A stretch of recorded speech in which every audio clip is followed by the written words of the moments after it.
It's been long time இங்க வந்து Tamil audience கிட்ட பேசிட்டு. So I'm really nervous. First of all about வாழை.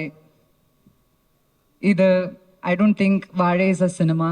I think it's a slice of life. அப்போ எனக்கு தெரியாத like I think lot of people doesn't know a life like that. It's Marisa's life. அவங்க கூட bison ஒரு படத்தில் இப்போ work பண்ணிட்டு இருக்கேன். அதனால அவங்கள பர்சனலாக கொஞ்சம் எனக்கு தெரியும். அதனால எனக்கு அந்த படம் பார்க்கும்போதே எனக்கு நான் அவங்க கிட்ட சொன்னேன், லைக் அந்த பையனை பொன்வையில பார்க்கும்போதெல்லாம் எனக்கு மாரிசன் தான் ஞாபகம் வரும்.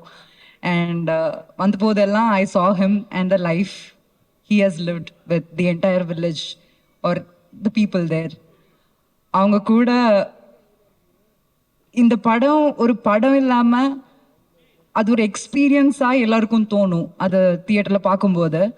But as an actor who has worked under him, எனக்கு தெரியும் அங்கே என்ன நடந்திருக்கும், எப்படி ஷூட் பண்ணியிருக்கோம் எல்லாம் எனக்கு தெரியும். அந்த கிராமம், அந்த சினிமாவில் இருக்கிற ஆளுங்க எல்லாரும் like for me, Rajisha, all of us they are very close to as.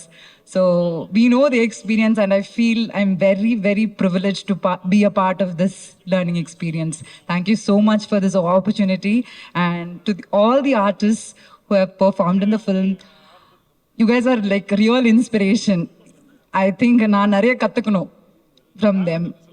அவ்வளோ ரியலாக ஒரு செகண்ட் கூட ஆக்டிங் பண்ணுறேன்னு ஃபீல் ஆகலை எனக்கு. So it's a true inspiration and I really wish நீங்கள் இந்த மாதிரி நிறைய படங்கள் பண்ணும். உங்கள் லைஃப்பில் இருக்கிற நிறைய ஸ்டோரிஸ் கொஞ்சம் எனக்கு தெரியும், ஆனால் நிறைய ஸ்டோரிஸ் இருக்குன்னு எனக்கு தெரியும்.